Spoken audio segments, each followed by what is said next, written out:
Bismillahirrahmanirrahim. Assalamualaikum warahmatullahi wabarakatuh. Waalaikumsalam Waalaikumsalam. warahmatullahi wabarakatuh. Waalaikumsalam. Ya, alhamdulillah siang ini kita dapat bertemu kembali melalui perkuliahan penulisan karya ilmiah ya.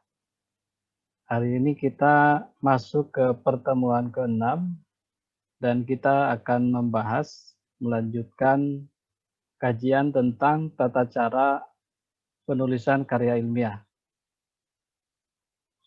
Kita awali dengan membaca basmalah. Bismillahirrahmanirrahim. Ini bahan kajian kita, nomor 1 dan 2 sudah kita bahas, atau saya sudah buat rekaman untuk penjelasannya ya, minggu kemarin, tentang penyusunan kalimat dan paragraf.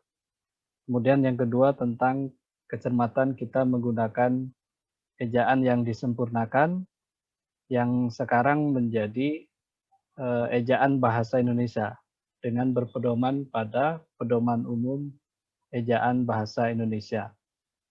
Nah, hari ini kita akan coba lihat 3 bagian sisanya, membuat kutipan langsung dan tidak langsung, kemudian membuat daftar pustaka, dan membuat tabel atau gambar atau diagram ya. Beberapa waktu yang lalu untuk daftar pustaka sebenarnya secara umum pernah kita bahas bersama pada saat kita berlatih menggunakan Mendeley ya. Kemudian sebagai informasi, rencana insya Allah nanti tanggal 21 November kita akan melaksanakan pelatihan penggunaan Mendeley untuk peserta penulisan karya ilmiah, dan sebenarnya terbuka untuk maksimal ada merchandise sebenarnya 30 paket ya. Ada satu stabilo tulisan Mendeley. Kemudian yang kedua book note sama cukup tebal ya, tulisan Mendeley juga. Yang ketiga itu pin ya, pin Mendeley warna putih. Nah, kalau misalkan nanti pesertanya cukup banyak, maka dari ketiga macam itu ya kita bagi saja. Misalnya 3 itu kan masing-masing 30 tuh ya. 30 kali 3 ya ada 90.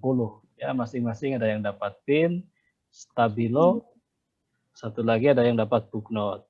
Ya, kalau banyak. Kalau hanya 30 ya kita bagi semua. Gitu ya. Itu nanti tanggal 21. Dan saya yang akan nanti melatih bareng-bareng ya, menemani teman-teman semua. Dan alhamdulillah, jadi kita mengajukan ke Mendeley itu untuk dikirimi merchandise, dan kemarin sudah sampai gitu ya. Saya dapat kaos, tapi kaosnya kebesaran. Cukup untuk berdua itu ya. Nah, dan itu harus saya laporkan nanti ya di komunitas advisor Mendeley. Oke, jadi itu yang akan kita bahas ya. Banyak hal teknis sebenarnya yang nanti saya tunjukkan beberapa link ya, beberapa alamat untuk nanti teman-teman menelusuri, melihat sendiri bagaimana terutama di penyusunan daftar pustaka ya, pembuatan daftar pustaka, bibliografi, atau cara kita mensitasi ya. Oke, kita lihat ini yang nomor 3 adalah membuat kutipan langsung dan tidak langsung. Ini mungkin kemarin pada saat menyusun laporan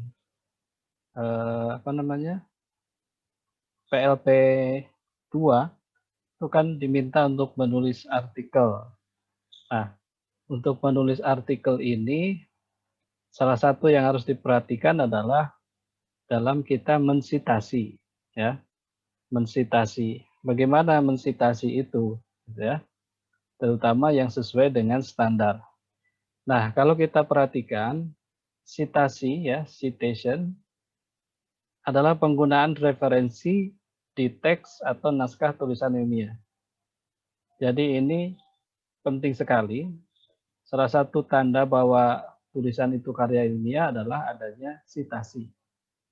Ya, sehebat apapun biasanya tulisan-tulisan itu ya, tulisan-tulisan seseorang itu selalu mensitasi pendapat-pendapat, teori-teori gitu ya, konsep-konsep yang dimiliki oleh orang lain. Kecuali misalnya tulisan-tulisan artikel populer di media massa, misalkan menulis artikel populer, kan itu eh, tulisan populer gitu ya. Jarang kita menemukan ada sitasi. Ada sih, tetapi tidak mesti gitu ya, tidak mesti. Jadi sekelas guru besar sekalipun kalau menulis karya ilmiah mesti ada proses mensitasi ya.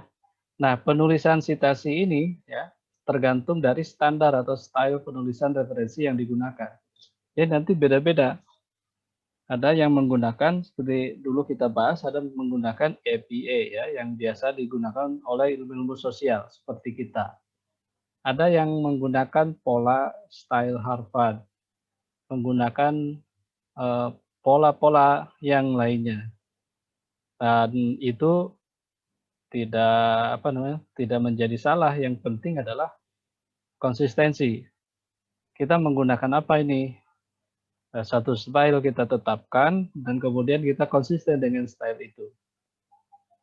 Oke, kemudian tahapan pengambilan sitasi ini diantara tahapan yang perlu diikuti adalah cari dan baca referensi penelitian yang berhubungan dengan masalah yang akan diteliti atau ditulis.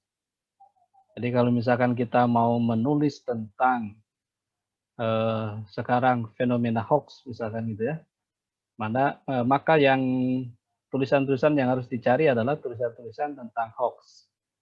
Ya, apa itu hoax gitu ya, mengapa ada hoax, bagaimana hoax bisa berkembang, bagaimana hoax diatasi dan sebagainya. Kemudian ambil catatan dari apa yang kita baca. Ikuti aturan umum pengambilan catatan. Artinya mana poin-poin yang bisa kita ambil dari tulisan-tulisan itu ya, yang itu kemudian akan kita sitasi. Atur susunan tinjauan pustaka atau referensi dari catatan yang kita ambil dengan baik. Yang terpenting sini nomor 3, ikuti aturan umum penulisan referensi ya, penulisan referensi. Yang tadi ya, ikuti saja aturan umumnya menggunakan gaya yang mana. Oke, berikutnya ini beberapa jenis sitasi. Ini menurut Peace dan Cohen tahun 98. Pertama ada kutipan. Ini yang biasa kita kenali ya. Kutipan adalah kata-kata yang diambil persis sama dengan apa yang dituliskan tanpa perubahan. Ditulis dalam tanda kutip biasanya ya, tanda kutip 2. Kalau itu kita kutipkan langsung dari penulisnya. Tetapi kalau kita kutip dari kutipan orang lain, biasanya ditandai dengan penggunaan tanda petik ya, tanda kutip 1. Kemudian yang kedua, jenis sitasi itu adalah parafrase. Memparafrase artinya menyusun kembali pemikiran penulis dan mengungkapkannya dengan kata-kata sendiri. Jadi misalnya kita baca satu tulisan gitu ya, satu halaman ini, misalkan ya, ini ada buku, kemudian kita baca satu halaman ini terdiri atas beberapa paragraf, dan kemudian kita menemukan inti dari beberapa paragraf ini adalah ini. Dan itu kemudian kita ungkapkan dalam bahasa kita sendiri. Nah, tetapi sekalipun sudah diungkap dalam bahasa kita sendiri, karena bersumber dari buku ini, maka harus mencantumkan sumber referensinya, sumber kutipannya. Kemudian yang ketiga ini ringkasan. Nah, kalau ringkasan tentu kata kunci dari si tulisan ini nanti tetap muncul gitu ya. Beda dengan parafrase. Kalau parafrase kan menggunakan bahasa-bahasa kita sendiri. Kalau ringkasan pada dasarnya sama dengan apa yang dituliskan, hanya dibuat ringkas. Dan yang keempat ada evaluasi. Ini interpretasi dalam bentuk komentar, baik setuju atau tidak dengan menyebutkan alasannya. Jadi ada satu pendapat, misalkan, kemudian kita berkomentar atas pendapat itu, baik setuju atau tidak setuju, itu juga bagian dari sitasi, yaitu kelompok evaluasi. Nah, baik. Ini aturan sitasi.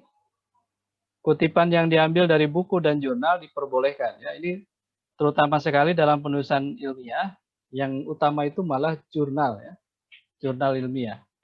Selama tidak melebihi 250 kata untuk buku teks dan 5% panjang tulisan untuk artikel jurnal. Jadi kalau satu halaman ini kan ada berapa kata gitu ya. Satu halaman ini ada berapa kata. Nah, jangan sampai 250 kata atau 500 kata gitu diambil semuanya. Itu jangan sampai begitu. Tidak boleh gitu ya. Tetapi bagaimana caranya ya tadi diparafrase ya. Kemudian 5% panjang tulisan untuk artikel jurnal. Jadi jangan sampai sebagian besar artikel jurnal itu kemudian kita kutip. Menyebutkan sumber dari mana kutipan dan parafrase, menyalin dari artikel berupa grafik dan bahkan yang memerlukan izin dari pembuatnya. Oke, kita lanjutkan. Ini kutipan ya, kita ke yang pertama tadi, kutipan. Kutipan itu bisa kutipan langsung dan bisa kutipan tidak langsung. Nah, kemudian yang kutipan langsung juga bisa dibedakan menjadi dua. Kutipan langsung yang pendek dan kutipan langsung yang panjang. Ya. Jadi panjangnya sepanjang gimana tadi ada aturannya. Tidak boleh lebih dari 250 kata, gitu ya. Kemudian kutipan tidak langsung ini berupa ringkasan dan parafrase tadi. Oke, kita lihat. Teknik mengutip secara langsung. Mengutip secara langsung adalah meminjam gagasan orang lain dengan cara mencantumkan kata per kata, termasuk tanda baca secara persis sama dengan sumber aslinya. Ini kutipan langsung, persis apa adanya kita kutip. Termasuk misalnya kalau tulisan itu masih menggunakan ejaan lama, gitu ya. Misalkan J itu kan tulis DJ dulu ya, Y itu tulisannya J, C itu T dan J. Nah, kita kutip apa adanya. Nah, baru nanti kita terjemahkan atau kita alih bahasakan menggunakan ejaan yang disempurnakan. Misalnya begitu ya. Itu kutipan langsung. Penulisan kutipan langsung harus merujuk jelas pada nama penulis, siapa yang nulisnya, tahun penulisannya kalau ada, dan halaman sumber.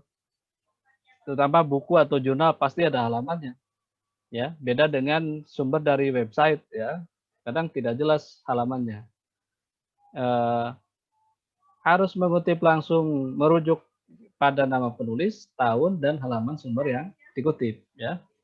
Nah, ini kutipan langsung yang panjangnya tidak lebih dari 3 baris. Ini yang kutipan langsung pendek, yang pertama. Kutipan langsung yang panjangnya tidak lebih dari 3 baris ketika kutipan ini cukup dimasukkan ke dalam teks dengan memberi tanda kutip. Ini tanda kutip di sini. Di antara kutipan tersebut. Ya, jadi kalau kita ngetik nih, ngutip, ternyata kutipan itu, teks itu ya, kalimat itu tidak lebih atau sama dengan 3 baris. Oh, ini hanya 3 baris. Maka cukup masuk ke dalam paragraf dengan menambahkan tanda kutip. Ini contohnya di sini. Ini ada tanda kutip, terus di akhir juga ada tanda kutip. Salah satu hal yang mempengaruhi bla bla bla bla, tanda kutip, baru ini sumber. Suhartono, 2018, halaman 3. Ini salah satu contoh saja ya. Ini model APA. Nanti kalau ketemu model lain, ini beda lagi. Enggak seperti ini. Ini yang kutipan langsung pendek itu begini. Ya, jadi kita mengutip langsung apa adanya dengan syaratnya pendek itu adalah maksimal 3 baris. Ya, maksimal 3 baris. Kemudian ini contoh lain, dalam perspektif bimbingan konseling misalnya berbasis budaya, diperlukan pemahaman konseling multibudaya yang memerhatikan keragaman karakteristik budaya sebagai, nah ini kutipan langsungnya, titik, titik, titik, ini ada titik 3 ya, a sensitivity of, apa ini, of the possible way in, dan seterusnya. Kemudian di sini karena dia bahasa Inggris, bahasa asing, maka dicantumkan juga bahasa Indonesianya. Baru kemudian sumber kutipannya. Ini kutipan langsung. Kutipan langsungnya ini yang bahasa Inggris. Kemudian yang bahasa Indonesianya ini adalah kalimat pembantu untuk menjelaskan bahasa asing ini. Jadi yang pendek itu adalah yang 3 baris maksimal. Kemudian mengutip secara langsung menggunakan tanda kutip. Nah, ini akan berbeda dengan yang berikutnya. Nah, kutipan langsung, tapi si tulisannya itu lebih dari 3 baris. Nah, ini nih. Dalam kutipan yang berjumlah 40 kata atau lebih, 40 kata itu dihitung-hitung bisa jadi 3 baris gitu ya. Dalam kutipan yang berjumlah 40 kata atau lebih, maka kutipan ditulis tanpa tanda kutip dan diketik dengan jarak 1 spasi. Ya, ini bedanya. Kalau tadi misalkan paragraf itu 1,5 spasi, maka ketika ketemu kutipan langsung yang hanya 3 baris, maka yang 3 baris itu mengikuti paragraf itu formatnya, misalkan 1,5 spasi. Tapi ketika menemui lebih dari 3 baris, maka tinggal kita enter saja. Dibuat di enter, kemudian dibuatlah 1 spasi. Gitu ya. Ini contohnya. Ini misalkan paragraf nih. Gitu ya. Tanin 2007 menyatakan bahwa discourse analysis memerlukan bla bla bla bla. Ini pengantarnya ya.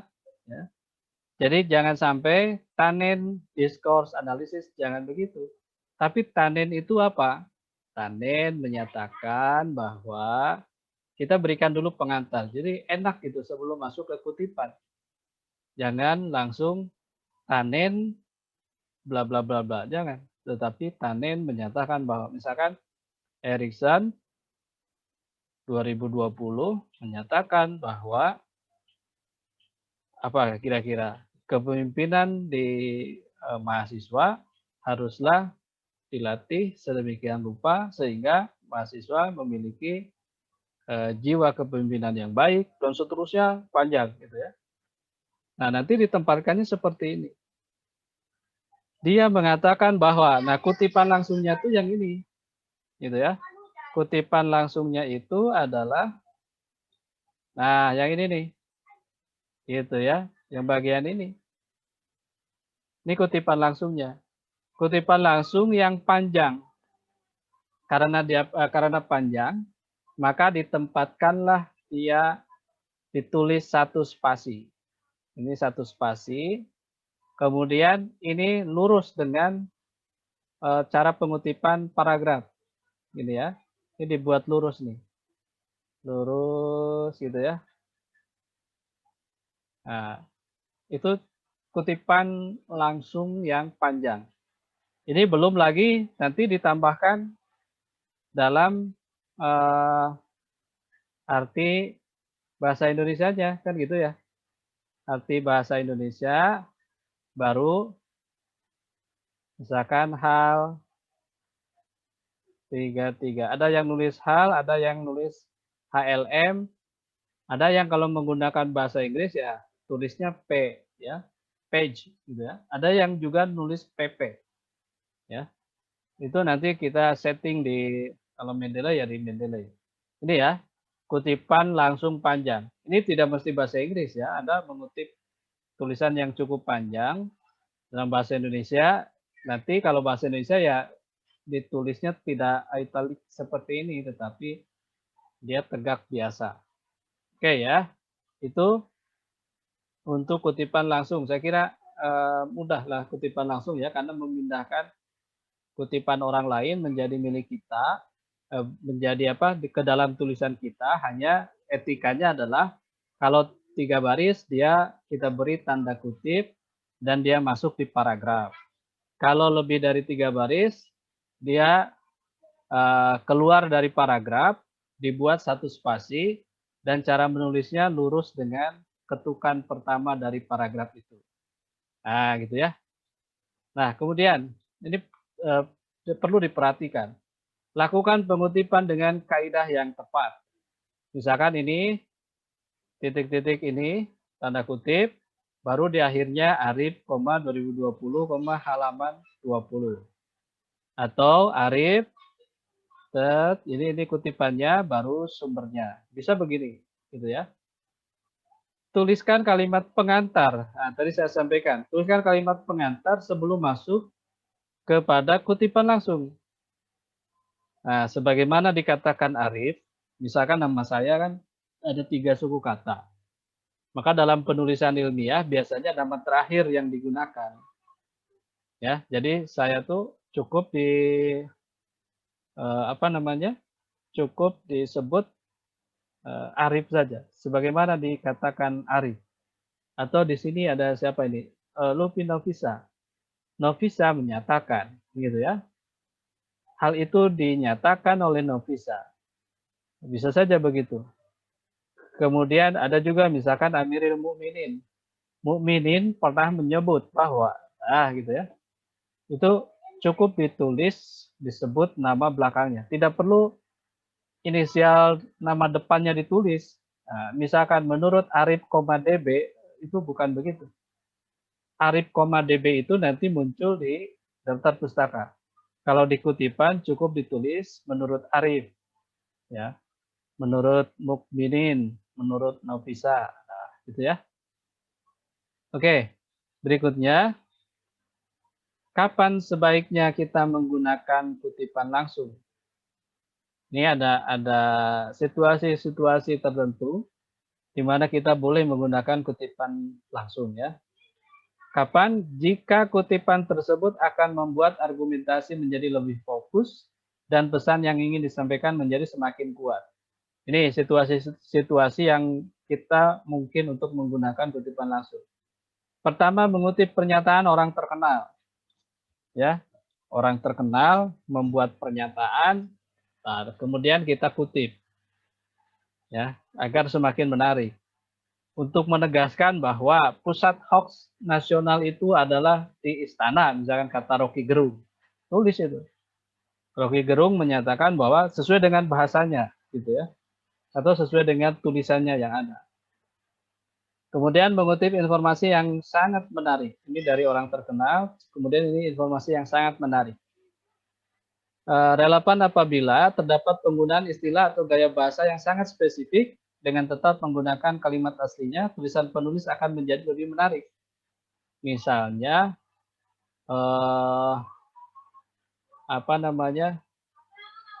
ada pernyataan bahwa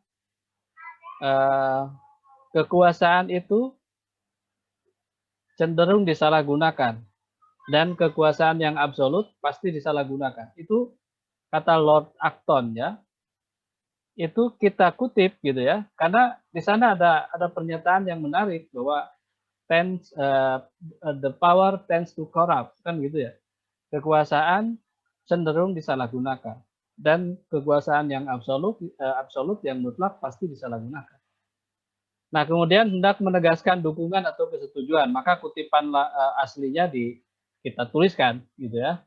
Kemudian kita komentari, kita setuju, mendukung atau sebaliknya. Atau yang ini, menekankan perbedaan pendapat, maka dituliskan saja dulu kutipan aslinya. Oke. Kemudian kutipan tidak langsung, yang tadi, kutipan tidak langsung itu dalam bentuk ringkasan dan parafrase. Ini artinya meminjam gagasan orang lain untuk mendukung argumentasi yang dibangun. namun dituangkan dengan menggunakan kalimat yang disusun sendiri tanpa mengubah. Ini perhatikan di sini. Tanpa mengubah substansi gagasan yang dikutip, ya. Dituangkan, ini dituangkan dengan menggunakan kalimat yang disusun sendiri, tetapi tanpa mengubah substansi gagasan yang dikutip. Itu kutipan tidak langsung. Pada dasarnya mengutip, hanya menggunakan bahasa kita sendiri dengan tidak mengubah substansi. Oke, kemudian yang pertama tadi dari kutipan tidak langsung itu adalah summary atau ringkasan. Nah, ini ada contoh. Ya, ini contohnya. Ini kalimat aslinya di sini, ya. Ini kalimat asli. Ini kan cukup panjang. Ini dikutip langsung juga bisa, ya. Kutip langsung bisa dari sini. Tapi kalau misalkan kutipan langsung ini mau kita ubah, maka ini bisa saja kita ringkas, ya. Tulisan-tulisan ini kita ringkas. Mengingat kondisi remaja pada masa kini yang mudah berubah-ubah, ditambah dengan rasa ingin tahu yang besar, sehingga mendorong mereka untuk melakukan tindakan coba-coba. Di sini ada, jadi hanya 3 baris saja. Hanya 3 baris saja.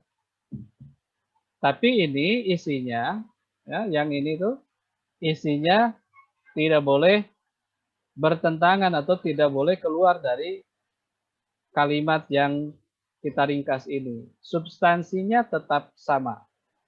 Dan tetap menuliskan sumber kutipan.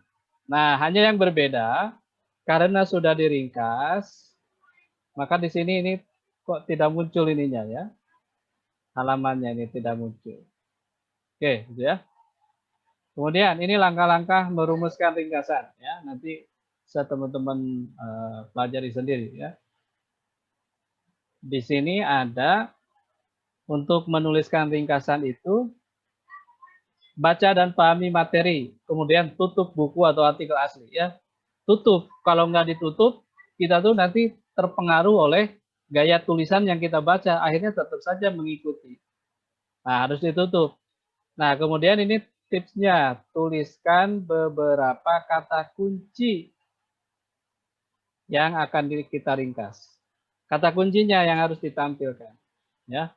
Nah, kembangkan kata kunci menjadi kalimat dengan menggunakan bahasa kita sendiri. Ya. Baca ringkasan, pastikan gagasan pokok yang hendak Anda kutip telah tersampaikan dengan baik pada kalimat. Jangan dikurangi, jangan ditambah ya gagasannya. Yang terpenting di sini cantumkan juga sumber kutipan sesuai dengan kaidah yang digunakan. Oke, nah kemudian yang kedua parafrase. Tadi ringkasan ya, meringkas. Meringkas berbeda dengan parafrase. Parafrase ini penggabungan gagasan orang lain ke dalam suatu karya dengan kalimat sendiri. Ini penggabungan. Ke dalam kalimat sendiri tanpa harus mengidentifikasi kata kunci. Kalau tadi di ringkasan ada kata-kata kunci. Nah, kalau di parafrase tidak mesti ada kata-kata kunci. Yang penting kita memahami gagasan yang hendak disampaikan oleh penutur asli, lalu menyampaikannya kembali dengan kalimat yang disusun oleh kita sendiri. Ya. Dalam parafrase, seluruh pilihan kata bisa berbeda dengan teks asli yang menjadi rujukan. Namun substansi gagasannya tetap sama. Kalau di ringkasan kan ada beberapa kata yang isinya sama gitu ya, isinya sama atau penggunaan kata yang sama. Tapi kalau di parafrase bisa saja kita menggunakan kata-kata yang berbeda, tetapi substansinya tidak keluar gitu ya dari maksud si penulis awal. Oke. Oleh karena itu, suatu parafrase bisa sama panjangnya dengan teks asli, ya. Nah, kalau teman-teman bisa ini di internet itu banyak yang menawarkan ada aplikasi bagaimana kita membuat parafrase ya. Tinggal kita kopikan mana misalkan oh ini satu paragraf atau dua paragraf akan kita buat parafrasenya. Kopikan saja dua paragraf itu, masukkan ke aplikasinya, nanti diproses, nanti akan keluar parafrasenya. Ada tuh, ya. Coba saja Anda menelusur di internet cara membuat parafrase. Tetapi karena itu mesin yang membuatnya, tentu seleranya pasti berbeda dengan kita. Kalau saya sarankan yang membuat parafrase itu tetap kita, karena kita akan membaca dan kemudian kita membuat parafrase sendiri, mengembangkannya dengan bahasa kita sendiri. Walaupun ada di internet itu ada aplikasi-aplikasi atau laman-laman tertentu yang menyediakan untuk mengubah teks tulisan menjadi parafrase. Ya, silakan nanti setelah ini dicari saja, dicoba ya. Kemudian ini langkah-langkah parafrase ya 1 sampai 10. Baca dan pahami paragraf asli. Untuk memperoleh pemahaman yang mendalam, Anda bisa membacanya berkali-kali. Kemudian setelah memahami, nah sama ini singkirkan referensi yang tadi. Ya. Kemudian jelaskan pada diri Anda maksud dari paragraf asli yang hendak Anda parafrasekan. Jadi coba berdialog dengan diri sendiri, ini maksudnya tuh begini gitu ya. Kemudian tuliskan penjelasan tersebut dalam bahasa Anda sendiri. Itu mudahnya gitu ya. Ketika kembali mungkin sebagian ingatan Anda akan kata demi kata dalam paragraf asli akan hilang, namun hal ini justru membantu menemukan kalimat Anda sendiri. Nah, ini tuh sebenarnya mengapa parafrase penting, ini untuk menghindari dari perhitungan kemiripan ya. Jadi mengapa kata-katanya kok bisa berbeda, menggunakan istilah-istilah yang lain, tetapi substansinya tidak berubah, itu untuk menghindari kita dituduh melakukan plagiasi. Ya. Baca dan perbaiki kembali draft yang tadi Anda tulis, bandingkan dengan naskah asli. Apakah kalimat yang Anda susun sudah mampu mewakili gagasan yang hendak disampaikan dalam kalimat asli? Apakah tidak ada unsur plagiasi di dalamnya?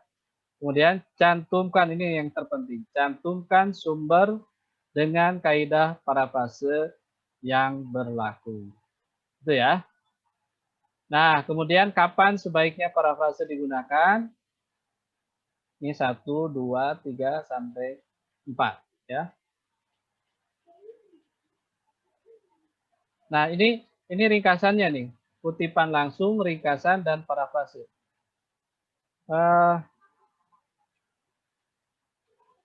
Ini aspek pembahasan, jumlah kata, penggunaan tanda petik, penulisan sumber, ini nanti bisa dipelajari. Kutipan langsung menggunakan kalimat yang sama. Ya. Kemudian kalau ringkasan mengulangi intisari gagasan. Kalau parafrase menjelaskan ya, ini mengulangi, ini menjelaskan intisari gagasan.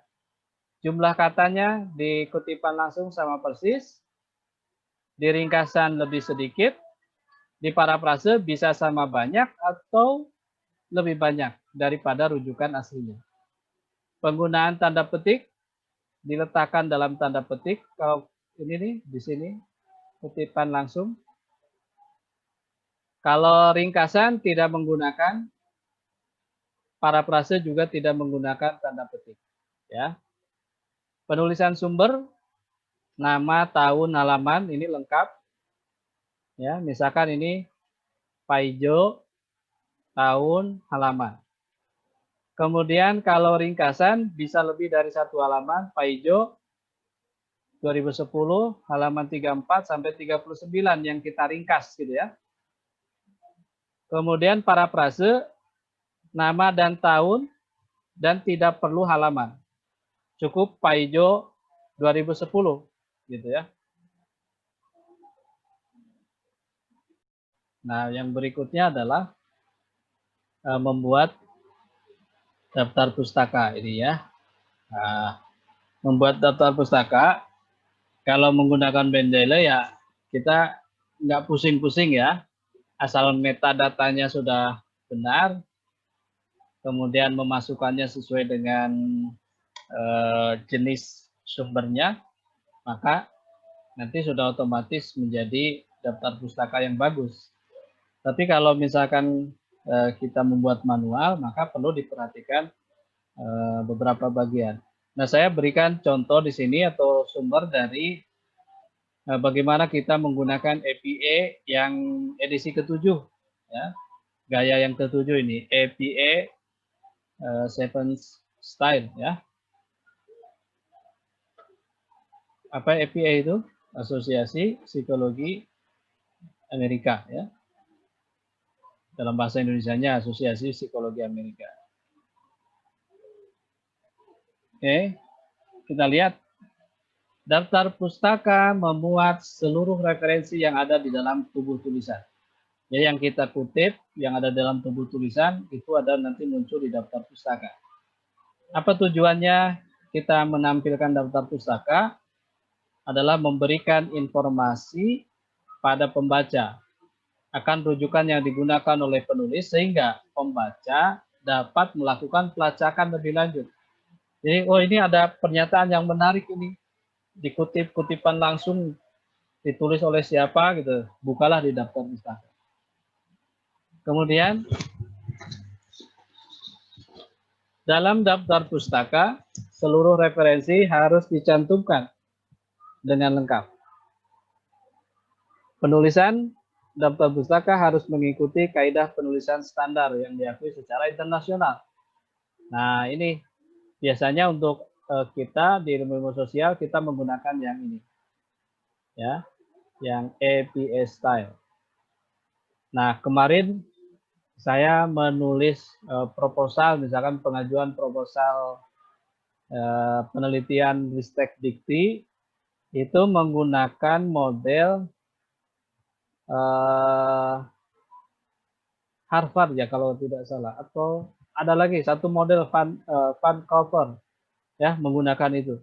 Jadi di tubuh tulisannya itu hanya ada menurut Dik misalkan itu dalam kurungnya itu bukan tahun halaman, tetapi nomor saja, nomor misalkan menurut Arif 1.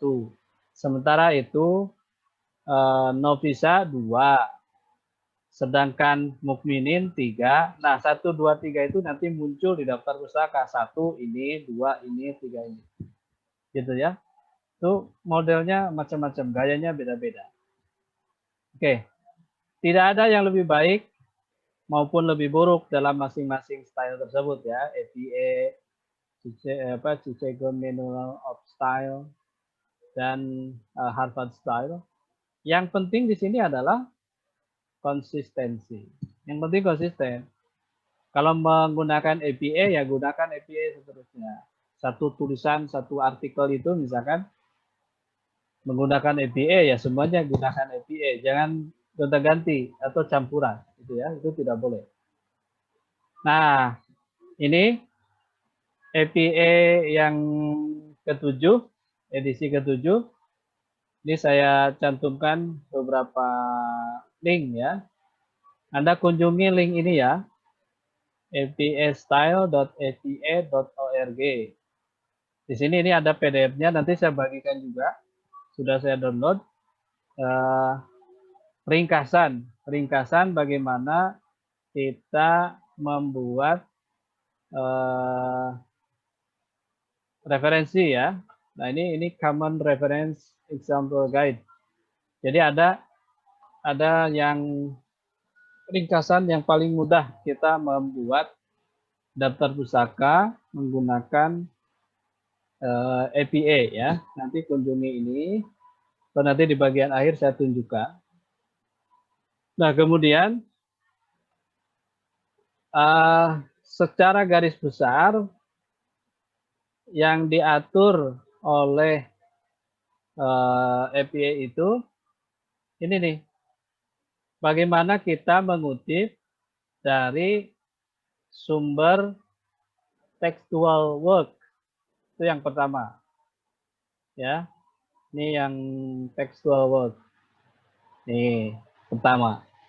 Jadi API mengatur satu ini, kemudian dari sumber-sumber dari dataset, kemudian dari sumber-sumber audio visual media. Jadi nanti ada beberapa audio visual yang bisa kita kutip, gitu ya, dan bagaimana cara pengutipannya. Dan yang keempat adalah online media ya, media online. Bagaimana dari media online? Oh, ini ada pernyataan bagus. Ini bukan di buku, bukan di artikel, tetapi misalnya kalau di Twitter kan ada cool tweet, kuliah Twitter. Nah, cool tweet itu kan itu sudah dipilih sedemikian rupa tuh kata-katanya yang bagus-bagus. Nah, kemudian kita tertarik ada pernyataan yang menarik ini. Nah, bagaimana caranya mengutip itu diperbolehkan atau tidak? Ternyata boleh. Boleh kita mengutip dari cool tweet itu. Nah, terus nanti membuat daftar pustakanya bagaimana? Apakah cukup ditulis twitter.com? Apa Twitter? Twitter.com atau .org?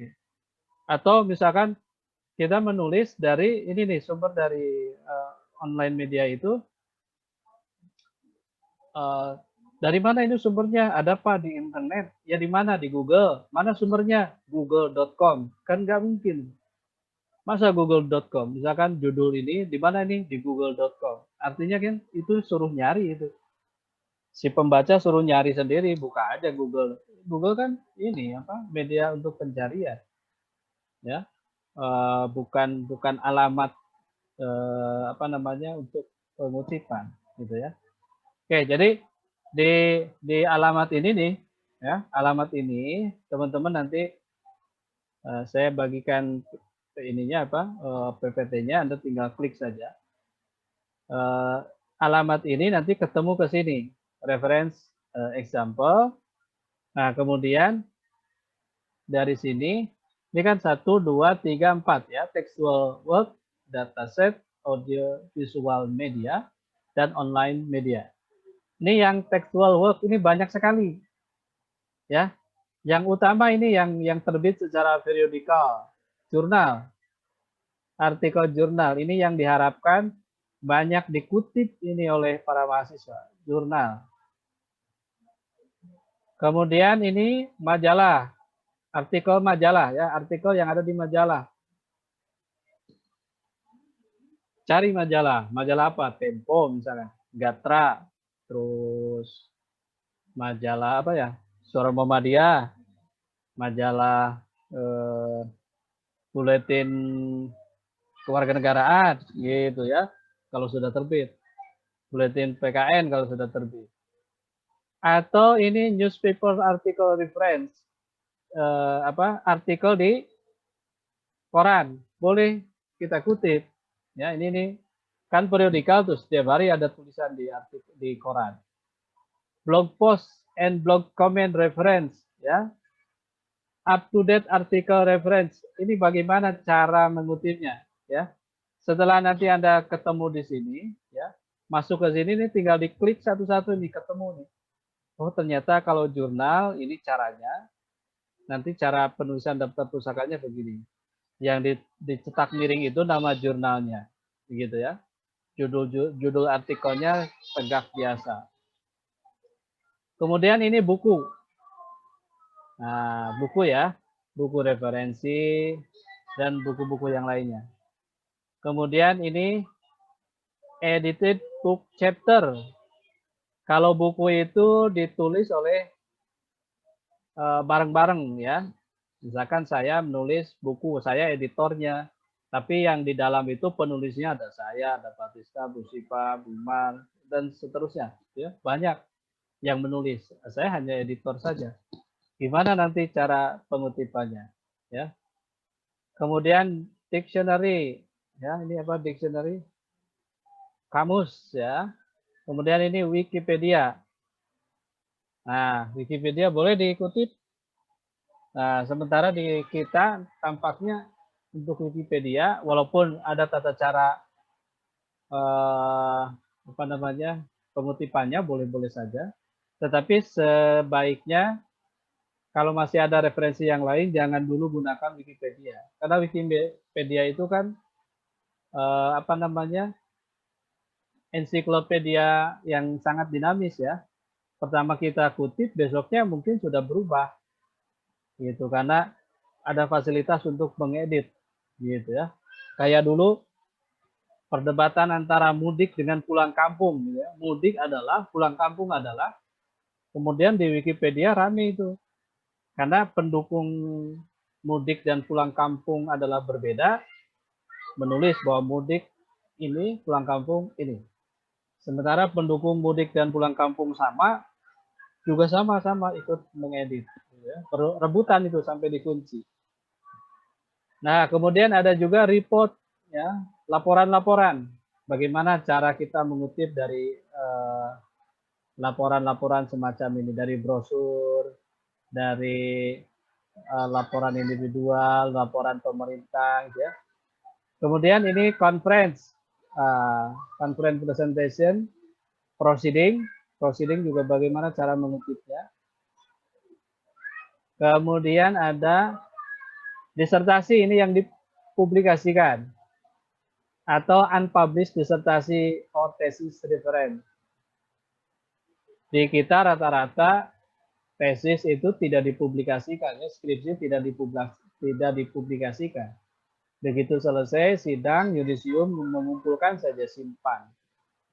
Nah, ini gimana nanti caranya? Kalau kita mengutip dari tesis, dari disertasi, ini caranya ada di sini. Atau unpublished and informally published work. Kita punya database ERIC ini. Di dunia ini ada database ERIC. Sumber-sumber referensi ada di sini. Gimana caranya? Kemudian preprint artikel reference. Ini juga ada cara tersendiri, ya. Nah, ini yang dataset hanya ada dua, toolbook reference dan dataset reference. Ini jarang kita gunakan, ya. Yang banyak digunakan itu yang pertama ini, textual work. Nah, kemudian ini audiovisual media. Ya, ini nih macam-macamnya. Clip art or stock image reference. Ini artwork reference apa ya artinya? Cari nanti. Kalau ini clip art or stock image reference, misalkan kan banyak penyedia gambar ya, penyedia foto di internet itu. Terus kita ambil foto itu, pasti harus menuliskan sumber kutipannya. Gimana caranya? Nah, gitu ya di sini. Kemudian ada film. Kita menggunakan ada film ini. Di film itu ada kata-kata yang menarik dan mau kita kutip. Gimana caranya? Film and television, musical score, online course, ya, MOOC, ya, MOOC, podcast. Nah, podcast sudah masuk di APA ya. Kalau ada obrolan podcast dan mau kita kutip gitu ya, ternyata boleh. Boleh, di sini sudah ada podcast. PowerPoint, banyak sekali PowerPoint ya. Gimana caranya? Saya tuh kutipnya dari PowerPoint, bukunya nggak ada, apa-apanya nggak ada, ditemukan juga susah. Tapi di PowerPoint itu ada hal yang menarik dan kita kutip. Jadi boleh dari PowerPoint slide or lecturer note reference ya, catatan dari dosen boleh dikutip.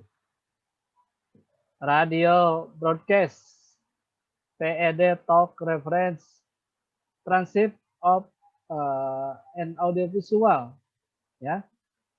Jadi misalkan podcast, terus di podcast itu kita buat transkripnya. YouTube video reference, ini pasti banyak ini. Sekarang itu banyak pengetahuan-pengetahuan yang bisa kita belajar dari YouTube ya.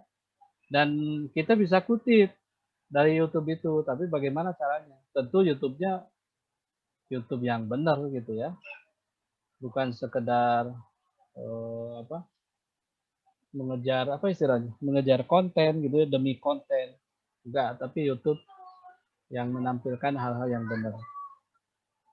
Nah, ini online media, Dari Facebook, ada yang memasang status bagus sekali di Facebook dan mau kita kutip. Nah, gimana caranya?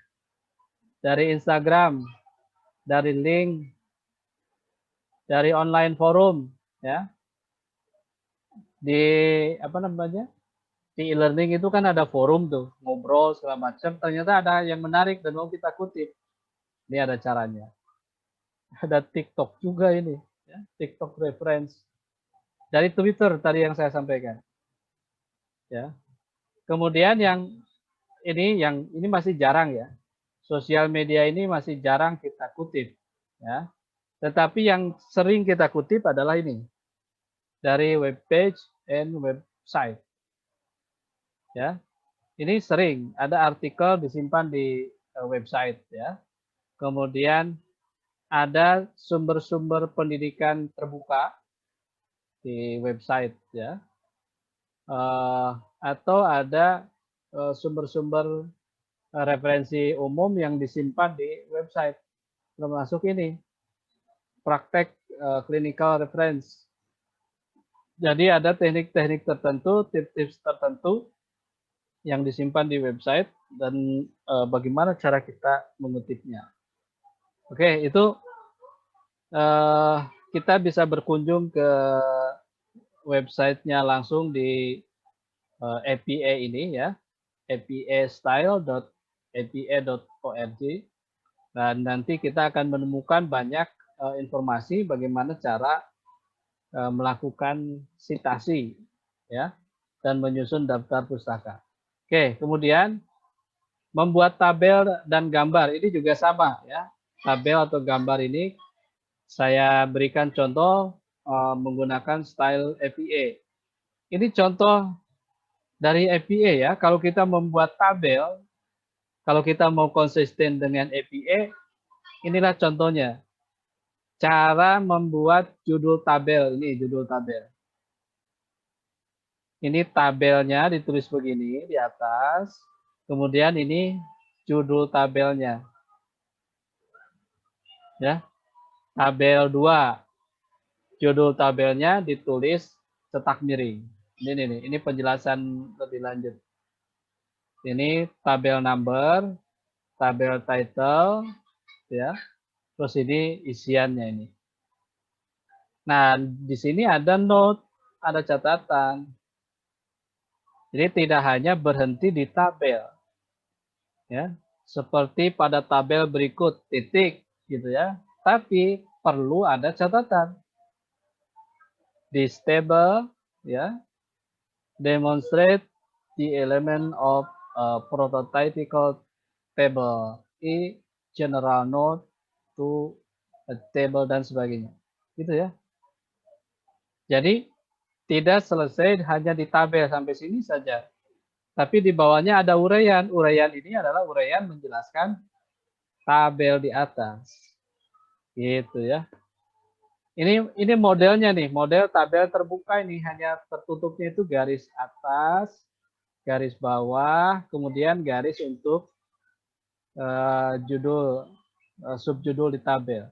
Tidak ada garis, ini nih, kan biasa kita gunakan tabel tuh begini ya. Ini tertutup, jadi betul-betul kaku sekali, tertutup. Ini juga tertutup. Biasanya kalau orang-orang sosial, tabelnya itu tabel terbuka. Kenapa tabel terbuka? Karena isi dari tabel itu masih sangat mungkin untuk berubah, itu filosofinya. Kalau seperti ini tabel tertutup banget seperti ini biasanya dipakai oleh orang-orang eksak. Nah, gitu ya. Sudah digaris begitu, ini juga digaris lagi. Nah, ini tabelnya orang-orang eksak biasanya. Kalau orang-orang sosial bahkan si tabel garis atasnya itu hilang gitu ya. Garis bawah hilang, hanya yang ini saja di garis ini. Yang ada itu hanya garis ini. Biasanya ya. Tapi ini kita boleh mengikuti model APA. Dan di fakultas kita kan sedang mengedit pedoman penulisan skripsi ya. Ya, salah satunya pengaturan tentang tabel. Bagaimana tabel harus dibuat. Kemudian ini gambar ya, atau picture, atau ini bagaimana angka dari tabel tadi. Ini kan tabel ini berisi angka. Bagaimana kalau dibuat gambar? Nah, gambar seperti ini. Judul gambarnya juga di atas. Hampir sama dengan tabel. Tabel 1, tabel 2 ini picture 1, dan seterusnya. Dan di sini tetap ada catatan. Ya. Catatan apa ini selain judul, ini juga catatan. Kemudian di sini sumber. Ini karena ini adapted from bla bla bla bla sampai ke alamat linknya gitu ya, alamat websitenya. Tetapi bandingkan ini nih, bandingkan. Ini yang biasa kita gunakan nih di kita ya. Tabel itu ditulis tengah. Tabel 1.1 itu untuk judul tabel. Kemudian judulnya di bawahnya lagi. Ya, kalau tadi kan ditulis di sini rata kiri, terus judul tabelnya ditulis miring. Ini tabel, bagian ini tabel. Nah, yang ini adalah gambar. Untuk penulisan gambar, judul gambarnya ditulis di bawah. Beda dengan picture tadi ya. Tulis di bawah di sini. Ya. Dan ini sepertinya yang masih berlaku di kita. Sebenarnya tidak jadi masalah dimodifikasi ya, sepanjang masih konsisten menggunakan satu gaya, satu style ya. Karena masing-masing kampus biasanya memiliki gaya citasi yang berbeda. Jangankan masing-masing kampus, antara satu prodi dengan prodi yang lainnya saja bisa saja berbeda. Kalau orang-orang sosiologi, psikologi dengan kita mungkin sama karena menggunakan FIE. Tapi kalau orang fakultas hukum kan menggunakannya footnote. Nah, kalau footnote nanti di Mendeley pakai yang mana gitu ya. Itu juga bisa berbeda. Gitu ya. Nah, ini referensi yang saya gunakan untuk rujukan kita hari ini. Ada buku dari Visipol UGM, Panduan Penulisan Akademik, kemudian dari UPI, Peraturan Rektor, Pedoman Penulisan Karya Ilmiah UPI tahun 2019. Dan Anda boleh nanti kunjungi alamat ini juga, link ini. Di sini banyak disampaikan tentang bagaimana cara membuat citasi dan daftar pusaka. Di sini, iya, kelihatan ya, muncul ya. APA style ini alamatnya di atas. apastyle.apa.org instructional aid reference example, ini yang PDF yang bisa di-download. Ini teman-teman, this guide contain example of common APA style reference. Ya, ini yang edisi ke-7. Bagaimana kalau jurnal? Ini ya yang pertama, artikel jurnal. Coba perhatikan di sini jurnal menggunakan model APA. Ini ditulis oleh berapa orang ini? 1, 2, 3, 4, dan ini 5 orang. Ditulis oleh 5 orang. Ini cara menuliskannya adalah menulis nama belakang, koma, inisial nama depan. Titik, koma. Terus nama belakang orang kedua, koma, inisial nama belakang, titik, koma, dan seterusnya. Terakhir ditambahkan dan. Terus tahun di dalam kurung, titik, kemudian ini judul artikel. Ya. Judul artikelnya timing method explaining between study phase enhanced student learning. Ini. Nah, kemudian ini nama jurnalnya yang dicetak miring dan nomor volume jurnal. Journal of Educational Psychology volume 112. Ini di dalam kurung ini nomor 4, kemudian ini halaman. Halaman artikel ini ya di jurnal ini ada di halaman 841 sampai 853. Nah, kemudian ditambahkan ini jurnal itu ada DOI-nya. Ya, selalu biasanya kalau yang online muncul DOI-nya kalau yang sudah bagus. Nah, bedanya dengan ini langsung kebuka DOI-nya. Bedanya dengan style yang ke-6, APA yang ke-6. Nah, ini kan kalau diklik DOI ini langsung muncul ke judul ini. Gitu ya. Karena DOI itu identitas unik untuk setiap artikel ya, untuk setiap artikel. Ini jurnal artikel, kemudian ini online magazine artikel. Yang tadi ya, ini contohnya seperti ini. Ini hampir sama dengan jurnal, hanya di sini kalau ini hanya tahun saja, maka di online magazine artikel itu selain tahun juga ada bulan dan tanggal. Kemudian judulnya sama dicetak tegak, nama majalahnya, kemudian ini alamat majalah, alamat tulisan ini, gitu ya. Kalau ini yang print, ini majalah yang di print ya, yang tercetak. Oke, nanti saya bagikan ini contoh-contoh ini. Ada juga selain ini kalau blog ini buku. Nah, kalau buku beda dengan jurnal. Judul bukunya yang dicetak miring. Oh, ini kurang ini. Harusnya sampai sini tuh dicetak miring. Mental training for athlete and coach gitu ya. Sampai sini harusnya. Nah, kemudian ini penerbitnya. APA itu penerbitnya. Karena ini buku ya.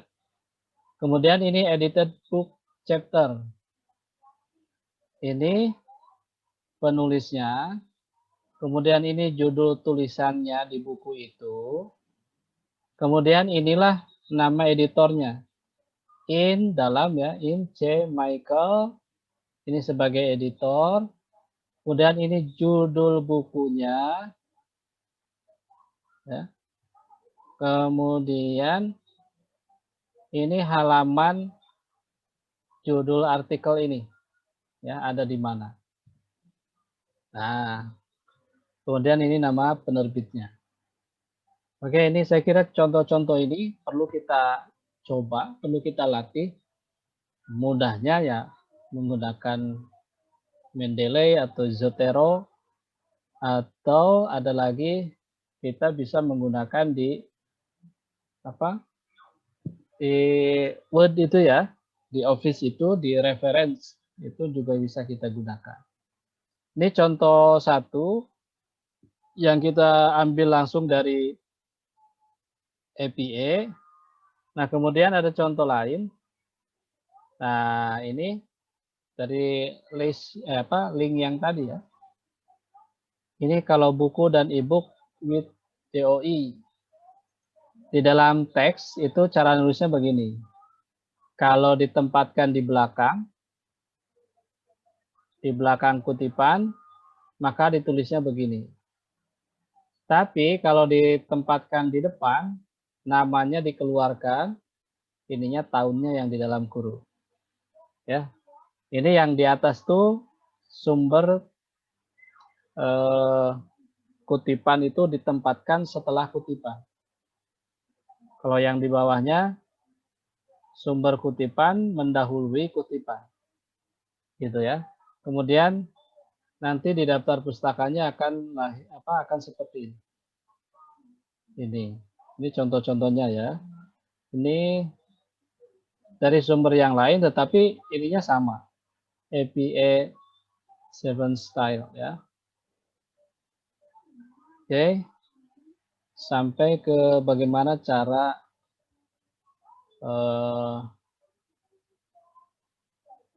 Ini author of a chapter in unedited book ya. Bagaimana caranya? Ini sama tadi yang buku yang ditulis bersama-sama. Satu lagi ini, nah ini tabel dan picture tadi. Ini kan tabel begini. Contohnya, ini judul tabel, ini nomor tabel, kemudian ini judul tabel, dan ini tabelnya. Dan di sini apa yang bagusnya karena ada di dalam teks kita nulisnya begini. Gitu ya. Nah, ini catatannya tetap sama ada. Kemudian in text kita tulis begini. Ya, ini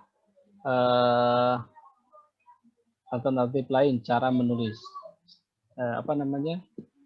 Menjadikannya di sumber pustaka akan jadi seperti ini. Karena ini kita ngutip dari tabel, maka di sini akan muncul tabel. Oke, ini grafik ini ya. Ini contoh picture dalam bentuk grafik. Oke, ini nanti saya bagikan.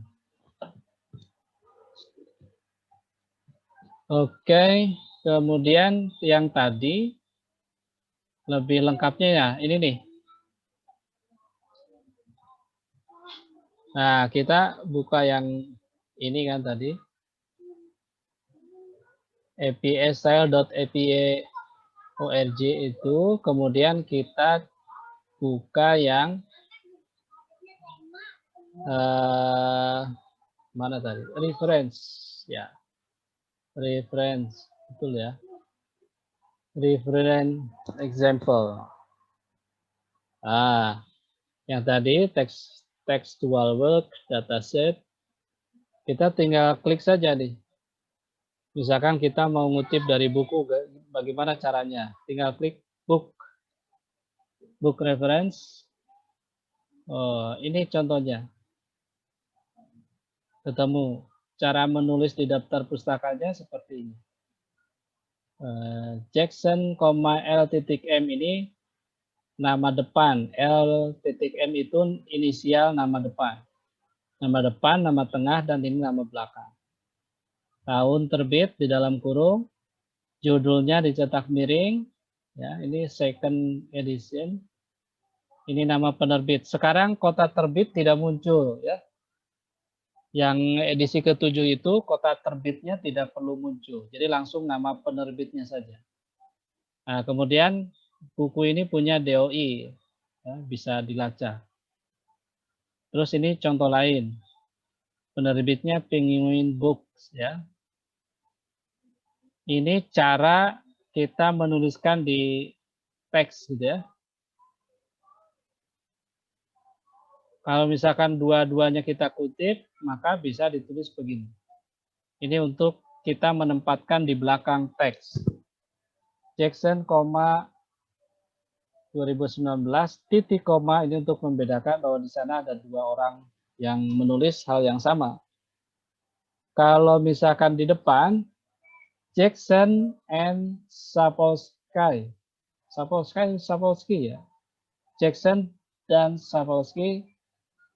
Ini ditulisnya begini kalau di depan. Ya. Jadi ada berkunjung ke alamat ini, kemudian menemukan cara-cara ini pengutipan ya, pembuatan daftar pustaka. Ini yang muncul nanti di daftar pustaka, dan ini bagaimana kita menuliskan menjadi sumber kutipan. Ini yang di depan, ini yang di belakang teks, gitu ya. Oke, ini banyak sekali. Jadi ini perlu waktu yang tidak sebentar ya. Artinya Anda harus sering berlatih dan sering berkunjung ke ini untuk menemukan oh ini gimana caranya. Gitu ya. Oke, kita akhiri pertemuan ini dengan membaca hamdalah. Alhamdulillahirabbil alamin. Assalamualaikum warahmatullahi wabarakatuh.